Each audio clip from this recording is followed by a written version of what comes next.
वाल्मिक कराडला 7 दिवसांची police custody देण्यात आलेली आहे। 7 दिवसांची पोलीस कोठडी ही वाल्मिक कराडला अखेर देण्यात आलेली आहे। काल वाल्मिक कराडवर मकोका अंतर्गत कारवाई करण्यात आलेली होती। हत्येच्या प्रकरणामध्ये म्हणजे इतके दिवसांपासून ज्या खंडणीच्या प्रकरणामध्ये वाल्मिक कराड अटकेत होता किंवा त्याची चौकशी सुरू होती, तर त्याच्यावरती काल मकोका अंतर्गत जी कारवाई आहे ती करण्यात आलेली होती। मकोका त्याच्यावरती लावण्यात आलेला होता। या प्रकरणातले म्हणजे संतोष देशमुख प्रकरणातल्या इतर आरोपींवरती आधीच मकोकाची कारवाई करण्यात आलेली होती, मात्र काल वाल्मिक कराड याच्यावरती मकोका लावण्यात आला। आज बीड जिल्हा सत्र न्यायालयात त्याच्यावरती जी सुनावणी आहे ती पार पडणार होती। वाल्मिक कराड याचा म्हणजे याची जी कस्टडी आहे ती कस्टडी किती दिवसांसाठी हवी होती, ती का हवी होती, हे याबाबत SIT जी आहे ती माहिती समोर ठेवणार होतं। त्या संदर्भातच आज कोर्टात नक्की काय घडलं ते आपण या व्हिडिओतनं समजून घेणार आहोत। नमस्कार, मी देवयानी आणि तुम्ही बघताय मुंबई तक। वाल्मिक कराडला अखेर 7 दिवसांची पोलीस कोठडी जी आहे ती देण्यात आलेली आहे। संतोष देशमुख हत्या प्रकरणात हत्येचा जो गुन्हा आहे तो त्यांच्यावर दाखल करण्यात आलेला असल्यामुळे आता वाल्मिक कराड यांना 7 दिवसांचा जो तपास आहे तो करण्यात येणार आहे। त्याच्यामध्ये वाल्मिक कराड यांचे वकील आणि सरकारी वकील यांच्यामध्ये नक्की काय चर्चा झाली ते आपण समजून घेणार आहोत। कोर्टामध्ये नक्की काय घडलं ती माहिती आपण घेणार आहोत। त्याच्यासाठी सर्वात पहिले आपण बघायला गेलं तर विशेष सरकारी वकील हे बाळासाहेब कोल्हे होते, तर वाल्मिक कराडची बाजू मांडण्यासाठी वकील अशोक कवडे हे तिथे कोर्टामध्ये उपस्थित होते आणि ठोंबरे वकील जे आहेत ते ऑनलाईन जॉईन झालेले होते। या दोघांनी मिळून वाल्मिक कराडची बाजू जी आहे ती मांडलेली होती। काय नक्की याच्यामध्ये म्हटलं गेलेलं आहे ते आपण बघूयात। सर्वात पहिले तर आयो अनिल गुजर म्हणजे तपास अधिकारी अनिल गुजर जे आहेत त्यांनी काय सांगितलेलं होतं आपण ते बघूयात। ते असं म्हटलेले होते की 9 डिसेंबरला खून झाला, त्यावेळी दुपारी 3:20 ते 3:30 या 10 मिनिटांमध्ये सुदर्शन घुले, विष्णू चाटे आणि वाल्मिक कराड यांचं संभाषण झालेलं होतं।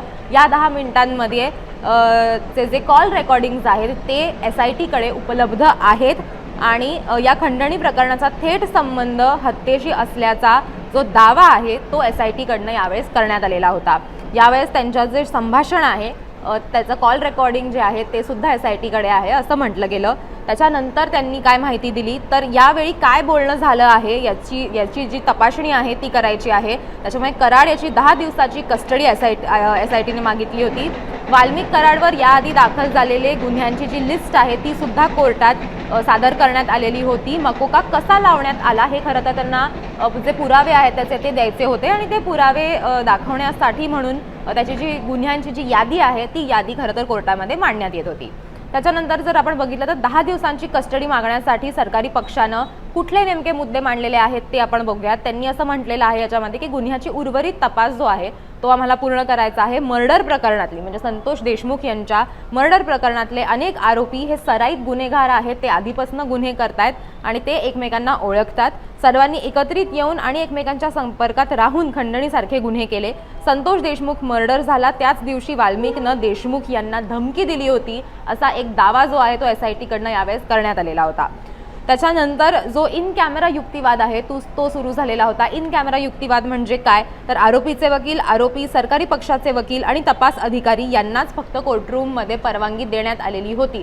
सरकारी वकील यांनी त्यांची बाजू मांडलेली होती। सरकारी वकील काय म्हटलेले होते तर विदेशातली जी मालमत्ता आहे त्याची चौकशी सुरू आहे। विष्णू चाटे, सुदर्शन घुले आणि कराड यांच्यामध्ये काही इंटरलिंक्स आहेत का त्याचा तपास सुरू आहे। फरार आरोपी अजूनही सापडलेला नाहीये। कृष्णा आंधळे याला लपवण्यामध्ये त्याचा हात आहे का याची माहिती घ्यायची आहे।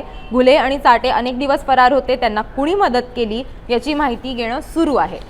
आता हे सगळं सुरू असताना याच्यानंतर वाल्मिक कराडचे जे वकील आहेत त्यांनी हे आर्ग्युमेंट्स जे आहेत त्या कसे खोडून काढण्याचा प्रयत्न केला ते देखील आपण समजून घ्यायचा प्रयत्न करूयात। त्याच्यामध्ये ते असं म्हटलेले आहेत की कुठल्याही आरोपींनी वाल्मिक कराडचं थेट नाव अजूनही घेतलेलं नाहीये। म्हणजे इतके दिवसांपासून जे ज्यांच्यावरती आरोप होता, मकोका लावण्यात आला, त्या सगळ्या आरोपींमध्ये कुणीही वाल्मिक कराडचं थेट नाव घेतलेलं नाहीये।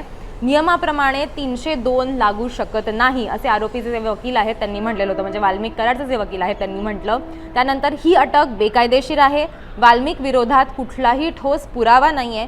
खंडणीच्या गुन्ह्याचा संबंध यामध्ये लावण्यात येतोय, पण मर्डर बाबत वाल्मिक विरोधात यंत्रणेकडे कुठलेही पुरावे नाहीयेत असं आरोपीचे वकील यावेळेला म्हटले। त्यानंतर एका गुन्ह्यातील आरोपी थेट दुसऱ्या गुन्ह्यात घेताना ठोस ग्राउंड्स असायला हवेत ते यांच्याकडे नाहीयेत। मीडिया ट्रायलवर खटला कसा काय चालेल असं सुद्धा आरोपीच्या वकिलांनी यावेळेला म्हटलेलं होतं। फक्त एक फोन केला या बेसवर तुम्ही 302 प्रकरणात त्याला आरोपी केलंय का, असं जे न्यायाधीश ज्या होत्या सुरेखा पाटील त्यांनी यावेळेला सवाल केलेला होता. म्हणजे तपास अधिकारी आणि सरकारी वकील यांना हा सवाल होता. खरं तर त्या असं म्हटलेल्या होत्या की एकंदरीतच जेव्हा ठोंबरे यांनी त्यांची बाजू मांडून झाली त्याच्यानंतर न्यायाधीश त्यांनी हा प्रश्न उपस्थित केला की तुम्ही 302 हा कसा काय लावला, तुम्ही त्याला थेट आरोपी कसं काय ठरवलं, फक्त एका कॉल रेकॉर्डिंगवरनं किंवा एक कॉल झाला म्हणून तुम्ही त्याला थेट आरोपी केलेला आहे का, असा सवाल त्यांनी विचारला. खंडणीचा गुन्हा झाला त्यानंतर तुम्ही आरोपीला खुनाच्या गुन्ह्यात त्याचा रोल स्पष्ट करण्याबाबत कुठले पुरावे गोळा केले, असा प्रश्न सुद्धा यावेळेला न्यायाधीशांकडून विचारण्यात आलेला होता. त्याच्यानंतर जे पुरावे गोळा केले आहेत यामध्ये आरोपी असं म्हटला आहे का की संतोष देशमुख याची हत्या करा, असा सुद्धा थेट प्रश्न न्यायाधीश यांनी विचारण्यात आलेला होता. इतर जे डिटेल्स आहेत या सगळ्या प्रकरणातले ते सुद्धा मी वेळोवेळी तुमच्यापर्यंत पोहोचवत राहणार आहोत. हा व्हिडिओ बघितल्याबद्दल धन्यवाद आणि तुम्हाला असेच इतर अपडेट्स जर हवे असतील तर मुंबई तकला सबस्क्राईब करायला विसरू नका.